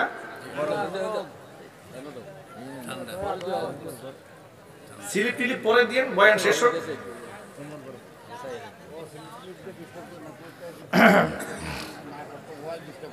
উমর রাদিয়াল্লাহু তাআলা আনহু গরম মেজাজের হযরতি আবু বকর সিদ্দিক রাদিয়াল্লাহু তাআলা আনহু ঠান্ডা মেজাজের। ওমর রাদিয়াল্লাহু তাআলা আনহুর রায় পছন্দ হয়ে গেল কার? আল্লাহ। আর জোরে কার? একদিন এমন হলো, একজন ইহুদি পণ্ডিত এসে নবীজির কাছে নালিশ দিয়ে বলছে, মুহাম্মদ আপনার কাছে বিচার নিয়ে এলাম। কার নামে বিচার? বলে আপনার সাহাবী আবু বকরের নামে বিচার নিয়ে এসেছি। হুজুর অবাক হয়ে গেলেন। আবু বকরের নামে বিচার? কেন, কি করেছে আবু বকর? এই যে দেখেন আমার গালের মধ্যে থাপ্পড় দিয়ে গালটা লাল বানাই দিয়েছে। কি আশ্চর্য ব্যাপার, আবু বকর মেরেছে? বলে হ্যাঁ। আসলে কি আবু বকর মেরেছে না উমর মেরেছে? মানে মারামারি পিটাপিটি এই কাজটা আবু বকর করে না। এই জন্য হুজুর খুব অবাক হয়েছে। লোকটা বলে না আমি আবু বকর কেউ চিনি, উমর কেউ চিনি, এই থাপ্পড় আবু বকর মেরেছে। কেন মারলো? বিদ্বেষ বশত মেরেছে, আমি ইহুদি এই জন্য মেরেছে। আপনি বিচার করেন। এ কথা বলতে না বলতে হযরতে আবু বকর সিদ্দিক রাদিয়াল্লাহু তাআলা আনহু এসে হাজির। হুজুরকে ডেকে বলেন, নবীজি আপনি আমাকে পারমিশন দিলে আরেকটা থাপ্পড় মেরে বাম গালটা লাল বানাই দিতাম। আল্লাহু আকবার বলেন। রাসূল বড় অবাক হয়ে গেলেন। আবু বকরের মতো এত ঠান্ডা মেজাজের সাহাবী হঠাৎ করে এত হট কেন, এত গরম কেন? ব্যাপার কি আবু বকর? ঘটনা কি আমাকে খুলে বলেন। আবু বকর বলেন, নবীজি রাস্তা দিয়ে হেঁটে আসতেছিলাম, আমাকে শোনায় শোনায় এই ফানহাস বিন আযুরা নামক ইহুদি পণ্ডিত আমাকে শোনায় শোনায় বলছে, মুহাম্মদ সাল্লাল্লাহু আলাইহি সাল্লাম যে আল্লাহর কথা বলেন সে আল্লাহ ফকির হয়ে গেছে। আল্লাহকে ফকির বলে গালি দিয়েছে। কারণটা কি? এই কোরআনে একটা আয়াত নাজিল করেছেন আল্লাহ পাক, মান যাল্লাযী ইউকরিদুল্লাহা করদান হাসানান ফায়ুদাইফাহু লাহু আদআফান কাসীরা। এমন কোন ব্যক্তি আছে আমি আল্লাহকে করজে হাসানা দেবে, আমাকে যদি কেউ করজ দেয় আমি তাকে বহু গুণ বাড়ায় দেব। এই আয়াতটাকে অবজ্ঞা করে তুচ্ছ তাচ্ছিল্য করে বলেছে, দেখো মুহাম্মদের আল্লাহ ফকির হয়ে গেছে, আল্লাহ মানুষের কাছে কর্জ চাওয়া শুরু করছে। জোরে জোরে বলেন নাউজুবিল্লাহ। আল্লাহ এখানে কি বুঝালেন আর জাহিলটা বুঝলো কি? কিয়ামতের মাঠে আল্লাহ পাক বলবেন, বান্দারে আমি তৃষ্ণার্ত ছিলাম, তুমি আমাকে পানি পান করাও নাই। আমি ক্ষুধার্ত ছিলাম, তুমি আমাকে খাবার দাও নাই। বান্দারা বলবে, রব্বুল আমিন তুমি তো রব্বুল আমিন, তুমি তো পানি পান করো না, তোমাকে কেমনে পানি পান করাবো? আল্লাহ বলবেন, দুনিয়াতে আমার অসংখ্য বান্দা বান্দিরা তৃষ্ণার্ত ছিল, তাদেরকে পানি পান করালে আমি আল্লাহকে পানি পান করানো হয়ে যেত। দুনিয়াতে আমার অনেক ক্ষুধার্ত বান্দারা ছিল, তাদেরকে খাবার খাওয়ালে আমি আল্লাহকে খাবার খাওয়ানোর নামান্তর হয়ে যেত। এর মানে আপনারা বুঝে নেবেন, আল্লাহ পাক করজে হাসানার জন্য হাত বাড়িয়েছেন, মানে গরিবের পক্ষ থেকে আল্লাহ নিজে হাত বাড়িয়েছেন। জোরে কোন সুবহানাল্লাহ। অযুবক ভাইরা আমার, এই আয়াতটাকে অস্বীকার করে উপহাসের পাত্র বানিয়ে আল্লাহকে যখন ফকির বলে গালি দিয়েছে, আবু বকর সিদ্দিক রাদিয়াল্লাহু তাআলা আনহু এক মুহূর্ত বিলম্ব করেন নাই। এত ঠান্ডা মেজাজের সাহাবী নিজের হাতে কষে ফানহাসের গালের মধ্যে থাপ্পড় বসিয়ে দিয়েছে। ফানহাসকে রাসূল জিজ্ঞেস করলেন, ফানহাস তুমি কি আল্লাহকে ফকির বলেছো? ইহুদি বলে, না আমি আল্লাহকে ফকির বলে গালি দেই নাই, আবু বকর আমার নামে মিথ্যা কথা বানাইয়ে বলছে। ভাইরা আমার, আবু বকর কি মিথ্যা বলতে পারেন? তিনি কি মিথ্যা বলার সাহাবী? কিন্তু আল্লাহর নবী ভালো করে জানে আবু বকর মিথ্যা বলতে পারেন না। হুজুর বলেন, আবু বকর তুমি তাকে থাপ্পড় দিয়েছো, সাক্ষী তুমি নিজেই, এবার তুমি দলিল পেশ করো সে আল্লাহকে ফকির বলে গালি দিয়েছে, সাক্ষী পেশ করো। আবু বকর বলেন নবীজি সাক্ষী পাবো কোথায়? তার পাশে যেগুলা ছিল সবগুলা ছিল ইহুদি। সমস্ত ইহুদিরা একজন আমার পক্ষে কথা বলবে না, সবাই তার পক্ষে কথা বলবে। ভাইরা আমার, নবী এবার কঠিন সিদ্ধান্তে যাওয়ার সিদ্ধান্ত গ্রহণ করলেন। রায়টা বড় কঠিন হয়ে যাবে। সাক্ষী প্রমাণ যদি হযরত আবু বকর দিতে না পারেন, রায়ের ঘোষণা এরকম হয়ে যাবে যেরকম থাপ্পড় আবু বকর ফানহাসের গালের মধ্যে উঠিয়ে দিয়েছে, হুবহু এরকম একটা থাপ্পড় ফানহাস আবু বকরের গালের মধ্যে উঠাই দিবে। জোরে জোরে বলেন নাউজুবিল্লাহ। আমি আমার সকল ভাইদের কাছে জানতে চাই, ভাইয়েরা আমার, আবু বকর সিদ্দিক রাদিয়াল্লাহু তাআলা আনহু রাগান্বিত হয়ে এই কাফিরের গালে থাপ্পড় মেরেছেন নিজের জন্য না আল্লাহর জন্য? সবাই বলেন কার জন্য? কত শান্ত সাহাবী, কত নম্র সাহাবী, কত বিনয়ী সাহাবী, তিনিও ঠান্ডা থাকতে পারলেন না, গালের মধ্যে হাত বসাই দিয়েছেন। যখন সে আল্লাহকে গালি দিয়েছে, আবু বকর বলেন নবীজি সে যদি আমাকে গালি দিত আমি সবর করতাম, আমাকে আঘাত করলে সবর করতাম, যখন সে আমার আল্লাহকে গালি দিয়েছে আমি সবর করতে পারি নাই। আল্লাহর নবী বারবার আকাশের দিকে তাকাচ্ছেন, কি সিদ্ধান্ত দেব আমি, কি বিচার করব আমি। ঠিক এই মুহূর্তে আল্লাহ সুবহানাহু ওয়া তাআলা জিবরাইল আলাইহিস সালাতু ওয়াস সালামকে পাঠিয়ে দিলেন, জিবরাইল যা আমার দোস্তের কাছে গিয়ে জানায় দে আবু বকরের পক্ষে সাক্ষী দুনিয়াবাসী কারো হওয়ার প্রয়োজন নাই, আবু বকরের পক্ষে সাক্ষী আমি আল্লাহ নিজে হয়ে গেলাম। কোরআন মাজিদ আয়াত নাযিল হয়ে গেল, লাকাদ সামিআল্লাহু কাওলাল্লাযীনা ক্বালু ইন্নাল্লাহা ফাকীরুন ওয়া নাহনু আগনিয়া। নবীজি আমি কসম করে বলছি, আল্লাহ কসম করে তাকিদ দিয়ে বলছেন, লাম লামে কসম, কদ লিতাকিদ, লাকাদ আমি আল্লাহ কসম করে বলছি, সামিআ আল্লাহু কাওলাল্লাযীনা ক্বালু ইন্নাল্লাহা ফাকীরুন ওয়া নাহনু আগনিয়া, যারা বলেছে আল্লাহ ফকির আমরা ধনী, তাদের কথা আমি আল্লাহ শুনেছি। জোরে কোন সুবহানাল্লাহ। আবু বকরের পক্ষে সাক্ষী কে হলেন? আল্লাহ। আরো জোরে আল্লাহ। এই ঘটনা থেকে আমাদের জন্য হেদায়েত আছে না নাই? শিক্ষা আছে না নাই? আমরা হাত গুটায় থাকবো, আমাদের জবানও বন্ধ থাকবে ততক্ষণ যতক্ষণ ধর্মের বিরুদ্ধে কেউ কথা না বলবে। কেউ যদি কোনো ধর্মের বিরুদ্ধে কথা বলে, কোন আলেমের বিরুদ্ধে কথা বলে, কোন আলেমকে হত্যার জন্য হুমকি দেয়, কোন আলেমকে ষড়যন্ত্র করে দেশান্তরিত করার কথা বলা হয়, অবশ্যই তখন আমরা প্রতিবাদের ভাষা উঠাবো। জোরে বলুন ঠিক কিনা? আপনারা দেখেছেন হেফাজত ইসলাম বাংলাদেশে একজন অবিসংবাদিত নেতা মুফতি জসিমউদ্দিন, তাকে গতকাল একজন সন্ত্রাসী পিঠের মধ্যে এমন ভাবে ছুরি দিয়ে আঘাত করেছে, গোটা পিঠটা কেটে ফেলে দিয়েছে, 8 ব্যাগ রক্ত লেগেছে গায়ে। একজন আলেমের প্রতি মানুষের কত ক্ষোভ থাকতে পারে? একজন আলেম আপনার কি ক্ষতি করেছে? তিনি আপনার কি ক্ষতি করেছে? আপনার ব্যবসায় আগুন দিয়েছে, বাণিজ্যে আগুন দিয়েছে, এটা আলেমের প্রতি আপনার এত বিদ্বেষ কেন? হেফাজত ইসলাম বাংলাদেশের যুগ্ম মহাসচিব, সহকারী এই মহাসচিবকে এভাবে রক্তাক্ত করা হয়েছে, আক্রান্ত করেছে, সন্ত্রাসী কর্মকাণ্ড করে তাকে হত্যা করার ষড়যন্ত্র করা হয়েছে। এই জাতির অধঃপতন আর কত হতে পারে? তারা আলেমদেরকে প্রকাশ্যে হত্যা করার হুমকি দিচ্ছে, আবার ছুরি দিয়ে আঘাত করছে, কারো গাড়ি ভাঙচুর করছে। এই দৃশ্য বাংলার মুসলমানরা আর দেখতে চাই না। যেটা বলতে হবে ঠিক কিনা?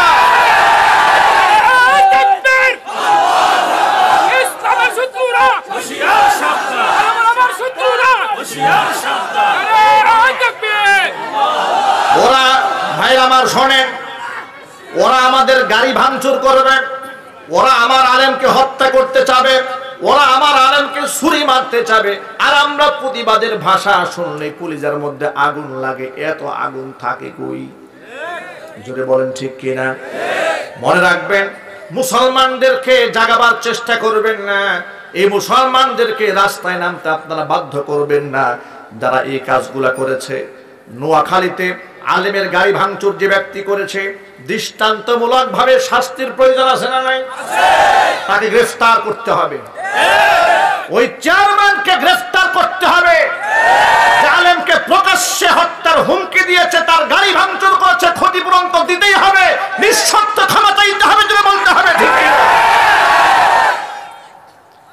এভাবে হেফাজতুল ইসলামের যুগ্ম মহাসচিবকে যারা আক্রান্ত করেছে, রক্তাক্ত করেছে, অনতি বিলম্বে সন্ত্রাসী গুন্ডাকে গ্রেফতার করতে হবে।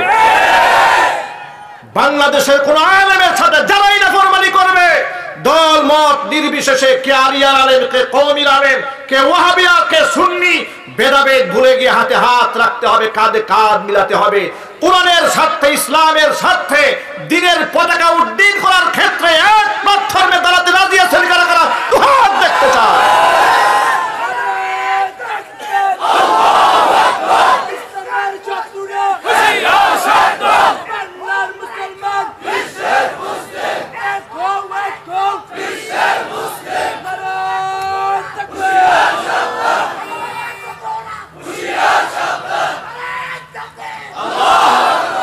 যুবক ভাইয়েরা আমার, কারো ব্যাপারে আমাদের কোনো শত্রুতা নাই, আমাদের কোনো বিদ্বেষ নাই, আমাদের তাদের জন্য রয়েছে বুক ভর্তি ভালোবাসা। জোরে বলেন ঠিক কিনা? কিন্তু খবরদার খবরদার, মৌচাকের মধ্যে ঢিল মারতে আসবেন না। আমি বহুবার বয়ানে কথা বলেছি, ওলামা ইকরাম হচ্ছে মৌচাকের মতো। এখানে যান, মধু আহরণ করেন, ফায়দা হবে, কিন্তু ঢিল ছুড়বেন না, হুল খাওয়াই দেব। জোরে বলতে হবে ঠিক কিনা? ও যুবক ভাইয়েরা আমার, এই জন্য আমাদেরকে ঐক্যবদ্ধ থাকতে হবে, নিজেকে দিয়ে শুরু করতে হবে। বিজাতীয় কালচার যদি নিজেরা লালন করি, ইমানি শক্তি আমরা হারায় ফেলবো। কারণ চোর কখনো বড় গলায় কথা বলতে পারে না, ইমানদার জোর গলায় কথা বলার সাহস পায়। ঠিক কিনা? কোন মুসলমান যদি বিজাতীয় কালচার লালন করে, তার মনের ইমানটা দুর্বল হয়ে যায়। সে কথা বলতে ভয় পায়, কথা বলতে শুধু ভয় পায় না, কথা শুনতেও ভয় পায়। আমাকে অনেক লোকেরা বলে, হুজুর দেশের পরিস্থিতি ভালো না, একটু আস্তে আস্তে বললেন। আমি বললাম, ভাই আমি বলি আমার ভয় লাগে না, আপনি শুনতেও ভয় লাগে? বলে হুজুর এ কথা ঠিক, আপনি বলেন আপনার ভয় লাগে না, কিন্তু আমরা স্টেজে থাকে, আমাদের শরীর কাঁপে ভয়ে, না জানি কি হয়ে যায়। আমি বললাম, ভাই কোরআনকে মোহাব্বত করেন, আল্লাহকে দিলের মধ্যে জায়গা দেন, আর যদি আপনি আল্লাহকে ভয় করেন, গোটা পৃথিবী আপনাকে ভয় করবে। আর আপনি যদি মাখলুককে ভয় করেন, তাহলে বিড়ালও আপনাকে লাথি মারবে। এটা একটা স্বাভাবিক ব্যাপার। আপনি যদি ভয় করেন মাখলুককে, গায়রুল্লাহকে যদি ভয় করেন, শিয়ালে, বিড়ালে, কুকুরে লাথি মারবে। আর যদি অন্তরের মধ্যে একমাত্র আল্লাহকে জায়গা দিয়ে রাখেন, শিয়াল, কুকুর আপনাকে দেখবে দূরের কথা, ওই এলাকা ছেড়ে পালাবে। এজন্য মুসলমানদেরকে সাহসী হতে হবে। মুসলমানরা বীরের জাতি, কাপুরুষ এবং ভীতু নয়। জোরে বলতে হবে ঠিক কিনা? যুবক ভাইদেরকে বলবো, যুবক ভাইরা, কোরআনের মাহফিলে যেভাবে আপনারা এগিয়ে এসেছেন, সমাজ গড়ার কাজে এভাবে এগিয়ে আসতে হবে। দুর্নীতির বিরুদ্ধে কথা বলতে হবে, জুলুমের বিরুদ্ধে কথা বলতে হবে, জিনা ব্যভিচারের বিরুদ্ধে কথা বলতে হবে, ধর্ষণের বিরুদ্ধে কথা বলতে হবে, মাদকের বিরুদ্ধে স্লোগান তুলতে হবে, সন্ত্রাসের বিরুদ্ধে স্লোগান তুলতে হবে, জঙ্গিবাদের বিরুদ্ধে স্লোগান তুলতে হবে। আবার মনে রাখবেন, জঙ্গিবাদের ধোঁয়া তুলে যারা ধর্মীয় বিধানকে যারা কটাক্ষ করতে চায়, তাদের ব্যাপারেও সচেতন থাকতে হবে। 14ই ফেব্রুয়ারি আসছে বিশ্ব বেহায়া দিবস। কোন মুসলমানের এর সাথে সম্পৃক্ত থাকতে পারে না। যুবকরা কি ওয়াদা করতে পারবে এই দিবসের সাথে আমাদের কোন প্রকার সম্পর্ক থাকতে পারে না? রাজি আছেন কারা কারা? আলহামদুলিল্লাহ, আল্লাহ তুমি তৌফিক দান করো। আল্লাহ আমার যুবক ভাইদেরকে খালিদ বিন ওয়ালিদ রাদিয়াল্লাহু তাআলা আনহু যোগ্য উত্তরসূরি বানায়া দাও। হাত নামান, হাত নামান। যুবক ভাইরা আমার, রাত অনেক গভীর, কথা লম্বা করা যাবে না। ছোট্ট কথাই বলে আমি বয়ানের ইতি টানবো ইনশাআল্লাহ। আল্লাহ নবী বলেছেন, তারাকতু ফীকুম আমরাইনি, দুটা জিনিস তোমাদের মাঝে রেখে গেলাম আমি, লান তাদিল্লু মা তামাসসাকতুম বিহিমা কিতাবাল্লাহি ওয়া সুন্নাতা রাসূলিহি। দুটা জিনিস মজবুত ভাবে যতদিন আঁকড়া ধরে রাখবা, ততদিন পর্যন্ত তোমাদের পদস্খলন কোশ্চিন কালেও হবে না। নবীজি কি মিথ্যা কথা বলেন? আরো জোরে। ভুল কথা বলেন? আবেগ দিয়ে কথা বলেন না। আমার নবী ওহীর ইশারায় কথা বলেন। জোরে কোন সুবহানাল্লাহ। হুজুর বলেন পদস্খলন হবে না, পরাজয় হবে না। সত্য হলো দুটা, যদি তোমরা কোরআন শরীফটাকে আঁকড়ায় ধরে রাখতে পারো, আর আমি নবীর সুন্নাহকে যদি আঁকড়ায় ধরে রাখতে পারো, পদস্খলন তোমাদের হবে না। আজকে গোটা বাংলাদেশ সহ গোটা পৃথিবীতে মুসলমানরা সেখানে মার খাচ্ছে যেখানে কোরআন সুন্নাহ মুসলমান ছেড়ে দিয়েছে।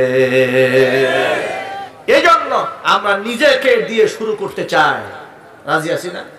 সবার আগে আমাকে বদলাতে হবে। কু আনফুসাকুম ওয়া আহলিকুম নারা, নিজেকে জাহান্নামের আগুন থেকে বাঁচাও, পরিবারকে বাঁচাও, সবার আগে আমাকে বাঁচাতে হবে। এই জন্য যত বেনামাজি ভাইরা আছেন আজকে থেকে 5 ওয়াক্ত নামাজি হয়ে যাবে ইনশাআল্লাহ। যে সমস্ত যুবকদের মুখে দাড়ি নাই আজকে থেকে দাড়িটা আমরা ছেড়ে দেব ইনশাআল্লাহ। বলেন ইনশাআল্লাহ। ওরা দাড়ির বিরুদ্ধে যত মিশন চালাবে আমরা দাড়ির পক্ষে তত মিশন চালাবো। ওরা টুপির বিরুদ্ধে যত ষড়যন্ত্র করবে আমরা টুপি মাথার বাধ্যতামূলক করে ফেলবো। পাগড়ির বিরুদ্ধে ষড়যন্ত্র করবে 24 ঘন্টা পাগড়ি মাথায় দিয়ে থাকবো। ওরা বলেছে টাকনুর উপরে কাপড় পরা, মুখের মধ্যে দাড়ি রাখা, ঘন ঘন মসজিদে যাতায়াত করা জঙ্গি হওয়ার প্রথম আলামত। আরো আসতে বলেন। এই কথা যারা বলেছে তাদের দাঁত ভাঙ্গা জবাব দিতে চান কিনা আপনারা? আর সেই জবাব হবে আমলের মাধ্যমে। জোরে বলতে হবে ঠিক। ওরা দাড়ির বিরুদ্ধে মিশন চালাচ্ছে, আমরা দাড়ির পক্ষে মিশন চালাবো। ওরা ইসলামের বিরুদ্ধে মিশন চালাবে, আমরা ইসলামের সপক্ষে মিশন চালাবো। সুন্নাহ ভিত্তিক জীবন গড়ার মাধ্যমে আল্লাহ যেন আমাদের তৌফিক দান করেন। যে যুবকরা দাঁড়িয়ে পেশাব করেন আজকে থেকে দাঁড়িয়ে পেশাব করা বন্ধ। দাঁড়িয়ে পেশাব করে, পেশাব করা শেষ, মেশিন স্টার্ট শেষ, বোতাম লাগাই ফেলে, দোয়া নাই মুসা নাই। এটা বন্ধ করতে হবে। টাকনুর উপরে সকল যুবকদের প্যান্ট পাজামা লুঙ্গি পরতে হবে ইনশাআল্লাহ। বলেন রাজি আছেন তো? মুখের দাড়ি থাকবে। গোটা দেশ ঘুরে ঘুরে যখন দেখি লোকেরা বলে হুজুর অমুক জায়গায় তাফসীর শুনে এই যে মুখে দাড়ি রেখেছে, আমি সমস্ত বয়ানের শেষে যুবকদেরকে সুন্নাহর এই তালিমগুলো দিয়ে থাকি। আমার কথার মাধ্যমে একজন মানুষ যদি মুখে দাঁড়িয়ে রাখে কিয়ামতের মাঠে এটা আমার নাজাতের ওসিলা হয়ে যেতে পারে। একজন মানুষ যদি নামাজি হয় আমার জীবন ধন্য হয়ে যাবে। সেদিন সুনামগঞ্জে গেলাম, ওইদিন ময়মনসিংহ গেলাম, বাংলাদেশে বিভিন্ন প্রান্তে যুবকেরা এসে ছুটে এসে বলে হুজুর আগে সারা রাত গান শুনতাম, এখন আপনার কণ্ঠে বয়ান না শুনে রাত্রে ঘুম আসে না, এখন কোরআন তিলাওয়াত না শুনলে ঘুম আসে না, এখন আপনার আজানকে ফজরের নামাজের জন্য আমরা এলার্ম দিয়ে রেখেছি। এই কথাগুলো শুনে আমাদের দিলটা ভরে যায়। আলহামদুলিল্লাহ যুবকরা ইসলামের পথে এগিয়ে এসেছে। এদেশে সেদিন বেশি দূরে নয়, সেদিন বেশি দূরে নয়, সেদিন বেশি দূরে নয়, এদেশে কালিমার পতাকা পথ পথ করে উড়বে ইনশাআল্লাহ। ইনশাআল্লাহ বলেন ইনশাআল্লাহ। এই কাফেলায় কি শামিল হতে চান সবাই? রাজি আছেন? যদি ভয় আসে, ভীতি আসে, ধাক্কা আসে, সামলাতে পারবো তো ইনশাআল্লাহ। আল্লাহ আমাদের তৌফিক দান করে। জোরে কোন আমিন।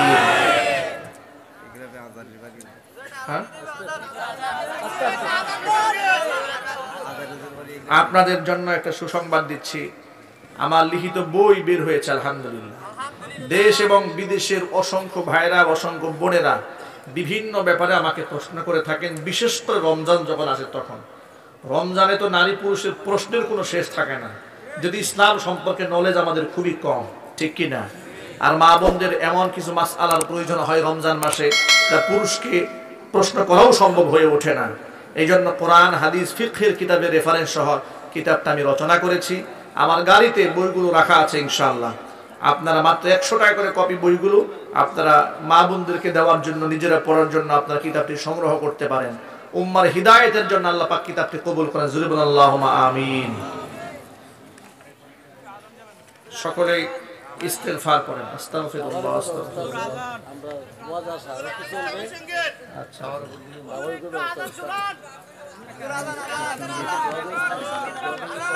সঙ্গীত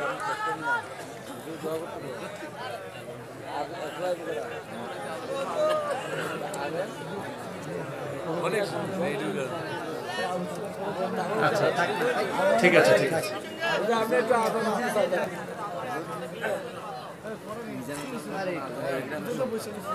তাই নাকি? এই গ্রামের মাশাআল্লাহ, আলহামদুলিল্লাহ। মাওলানা মিজানুর রহমান আজহারির গ্রামের বাড়ি এটা? ওটা আমাকে আগে বলবেন না। মাশাআল্লাহ, আপনাদের এলাকার সন্তানকে আল্লাহ পাক বিশ্বব্যাপী চমকিয়ে দিয়েছেন। আল্লাহ পাক তার দ্বীনি খিদমতকে কবুল করেন, দ্বীনি মেহনতকে কবুল করেন। অত্যন্ত সাবলীল ভাষায়, মিষ্টি মিষ্টি কথায় ইসলামের কথা বলেন। যারা গর্জন পছন্দ করেন না তারা তো আজহারি সাহেবের বয়ানটা পছন্দ করতে পারে, তিনি তো গর্জন দেন না, ঠান্ডা মাথায় কথা বলে। আমাদের গর্জনে না আপনাদের কলিজা কাঁপে। উনি তো গর্জন দেন না, মিষ্টি মিষ্টি কথা বলে, তাকে সহ্য করেন না কেন? কথা বলে ঠিক কিনা? আসল কথা হলো তর্জন ভালো লাগে না, গর্জন ভালো লাগে না, ধর্মই ভালো লাগে না। এটা হলো আসল কথা। আল্লাহ সুবহানাহু ওয়া তাআলা